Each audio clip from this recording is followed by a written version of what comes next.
स्वागत है आप लोगों का सुयाल मशरूम प्रोजेक्ट कुंडला खेत में। जैसे कि आप देख रहे होंगे, आजकल उत्तराखंड के पर्वतीय राज्य में मशरूम की पौष्टिकता और मशरूम की खाद्य के रूप में दिनों दिन प्रतिदिन इसकी मांग बढ़ती हुई जा रही है। मेरा सभी कृषक भाइयों से एक अनुरोध है, क्योंकि मशरूम की खेती जैविक खेती है। जैविक खेती होने के साथ साथ इसके लिए हाइजीन, तापमान और मॉइस्चर बहुत आवश्यक होता है। कुछ किसान लोग खेती कर रहे हैं, उनकी फसल या तो खराब हो जा रही है या फिर उसमें उपज कम हो रही है, क्योंकि मशरूम एक ऐसी खेती है, इसके लिए हमें समय समय पर मॉइस्चर और टेम्परेचर और पानी का छिड़काव और साफ सफाई, अगर हम इसका ध्यान नहीं देंगे तो इसमें क्या है, रोग लगने के काफ़ी ज़्यादा चांसेज होते हैं।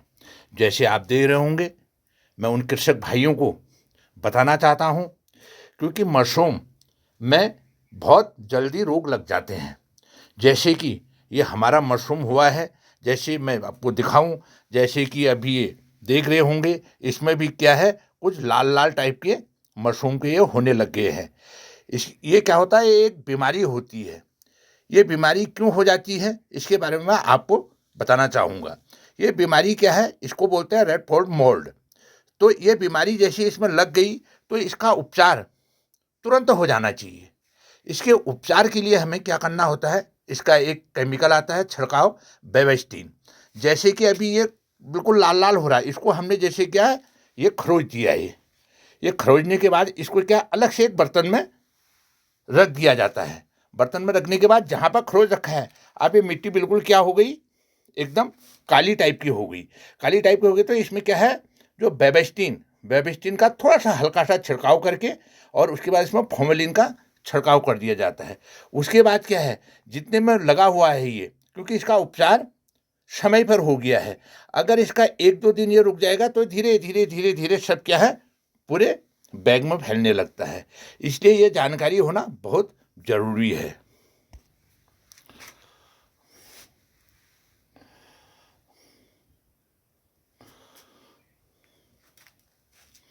जैसे कि आप देख रहे होंगे, जैसे कि इस बैग में भी अभी पूरा ये मोल्ड लग चुका है। ये मोल्ड लग चुका है, तो आप इसका भी हमें क्या उपचार करना है। कुछ पीनट्स आ रहे हैं जो कि ठीक हैं, इनको सेफ रखने के लिए ये पूरे मोल्ड को क्या करना पड़ेगा, अभी हमें सब खुरचना पड़ेगा।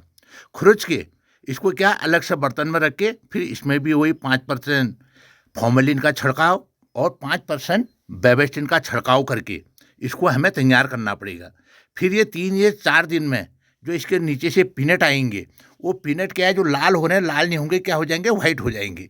जैसे कि 3 दिन पहले हमने इस बैग का उपचार कर रखा है। इस बैग में भी मोल्ड आ गया था। मोल्ड आने के बाद इसका हमने उपचार कर रखा है। अभी 4 से 5 दिन के अंदर में अब इसमें हल्के हल्के से पीनट जैसे दिखाई दे रहे हैं नीचे से। जितनी भी इस कंपोस्ट की अभी पावर होगी, ये क्या है, ऊपर को निकलेगा।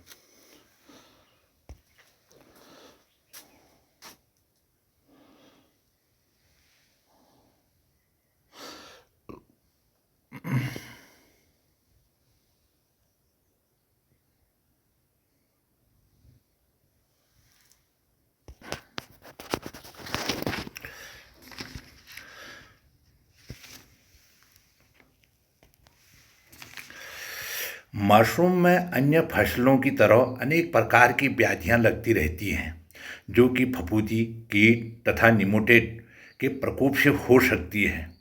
उक्त व्याधियों के प्रभाव से मशरूम की फसल आंशिक या पूर्ण रूप से नष्ट भी हो सकती है।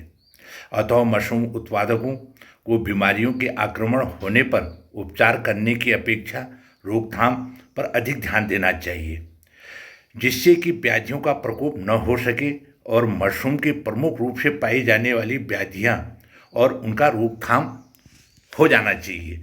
जिस प्रकार से मशरूम में काफ़ी सारे रोग लगते हैं, जो फफूंद जनित व्याधियाँ होती हैं, जैसे ब्राउन ब्लास्टर मोल्ड, यह भी एक बीमारी है।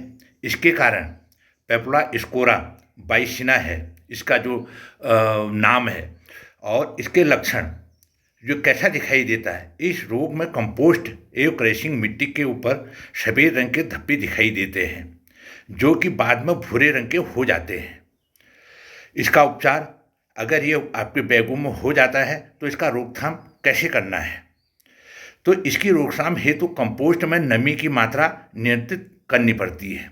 उसमें क्या, नमी जो हम पानी का छिड़काव करते हैं उसको कम करना पड़ता है। उपचार हेतु ग्रसित भाग को खुरच कर, जहाँ पर वो आपको दिखाई दे रहा धब्बे जैसा, उसको खुरच कर एक अलग बर्तन में रख लिया जाए और उसके बाद खुरचे हुए भाग पर 2% फॉर्मेलिन का छिड़काव करें और छिड़काव करने के बाद 0.05% बेबिस्टिन का छिड़काव करने से ये प्रभावकारी होता है और ये क्या है, रोग समाप्त हो जाता है। जो दूसरा रोग लगता है इसको बोलते हैं व्हाइट ब्लास्टर मोल्ड। यह रोग स्कोपोलोरिस फिमिकोला नामक फफूंद से पैदा होता है। इसके लक्षण यह दिखाई कैसा देता है, इस रोग में क्रैशिंग मिट्टी के ऊपर सफ़ेद रंग के घने धब्बे दिखाई देते हैं। ऐसा प्रतीत होता है जैसे क्रैशिंग जो हमारी मिट्टी है, मिट्टी के ऊपर पूरा आटा छिड़क दिया हो। तो इसका उपचार, तो रोकथाम हेतु कंपोस्ट का पीएच 8 से नीचे रखनी चाहिए।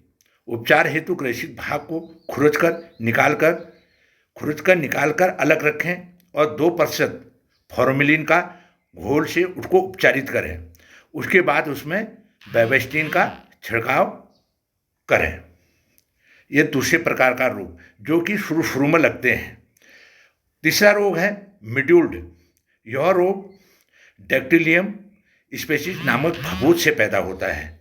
इसके लक्षण यह कैसे दिखाई देता है, इस रोग से क्रैशिंग मिट्टी के ऊपर आरंभ में फफूंदी तेजी के साथ फैलती है।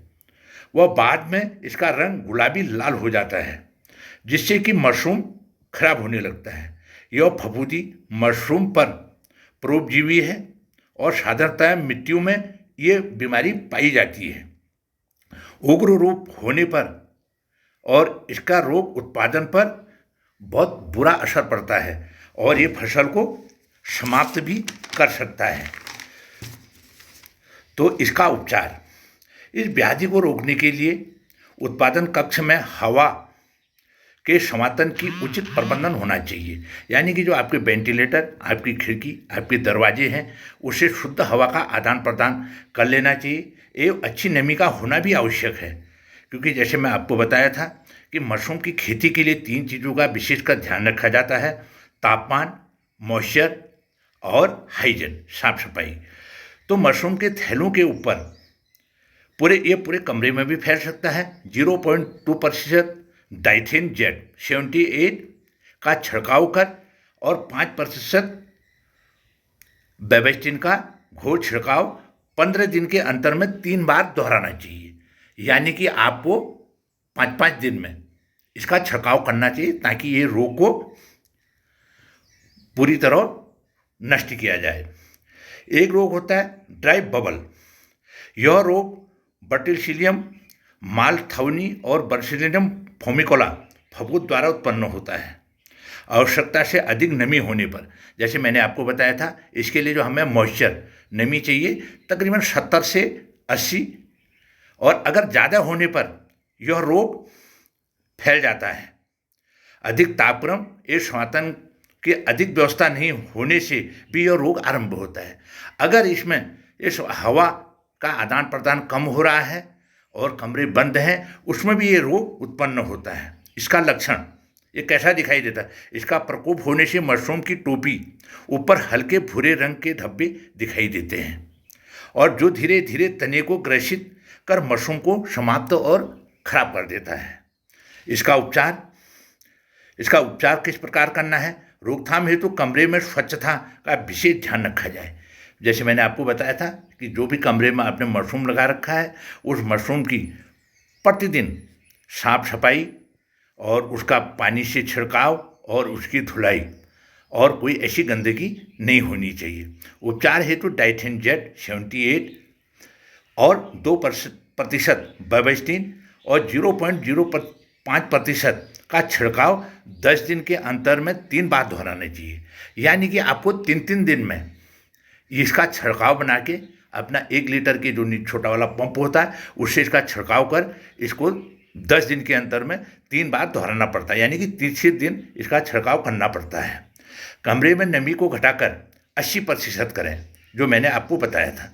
तापक्रम को 16 से 18 डिग्री सेंटीग्रेड पर रखना चाहिए, क्योंकि उस समय पीनट्स आते हैं और उसमें मशरूम उगता है। तो इसमें क्या है, हमें तापमान और मॉइस्चर का विशेष ध्यान देना पड़ता है। एक रोग होता है बेड बबल। इस बीमारी का कारक कवच माइकोगोन पिनियोसा है। व्याधि का प्रकोप होने पर छोटे छोटे मशरूम के पिनट्स सड़ने लगते हैं। जैसे ही वो कंपोस्ट से हमारी करेक्शन से ऊपर आते हैं पिनट्स, वो सड़ने लग जाते हैं या लाल होने लगते हैं और भूरे रंग का द्रव निकलने लगता है। एक भूरे भूरे टाइप का रंग का द्रव होता है, वो निकलने लगता है। इसके लक्षण, मशरूम के तने फूल जाते हैं, मशरूम सड़ने लगता है, ऊपर से सफ़ेद रुई जैसी फफूंदी दिखने लगती है। तो इसका रोकथाम हेतु उत्पादन कक्ष को स्वच्छ रखना चाहिए, जैसे मैंने आपको पहले बताया था, क्योंकि इसमें 3 चीज़ों का विशेष ध्यान रखना पड़ता है: टेम्परेचर, मॉइस्चर और हाइजीन, साफ सफाई। उपचार हेतु डाइथेन M45 का 0.2% घोल के साथ छिड़काव करके इस रोग को समाप्त किया जाता है। तो इसलिए आज पर्वतीय राज्य में लोग मशरूम की खेती कर रहे हैं और कृषकों की एक बहुत बड़ी ये समस्या बनते हुए जा रहा है, क्योंकि मशरूम एक ऐसी खेती, जैविक खेती है। इसको अगर समय समय पर हाइजीन, इसकी साफ सफाई या इसमें कोई ऐसी गलत कार्रवाई हो गई तो मशरूम आपका खराब हो जाता है। इसलिए मैं आप लोगों के लिए एक वीडियो बनाई है। जो भी मेरे कृषक भाई इस वीडियो को देख रहे हैं और अपने मशरूम की खेती कर रहे हैं, तो कृपया कर इस वीडियो से ध्यान दें और जो भी रोकथाम हो रहे हैं, इसमें जो बीमारियां लग रही हैं, उनके रोकथाम हेतु इनको उपचार कर अपने मशरूम की खेती को अच्छी तरीके से करें। बाकी अगर किसी को कोई और जानकारी लेनी हो तो मेरे पर्सनल नंबर से भी मेरे से बात कर सकते हैं। और सुयाल मशरूम प्रोजेक्ट में आपका स्वागत है। धन्यवाद।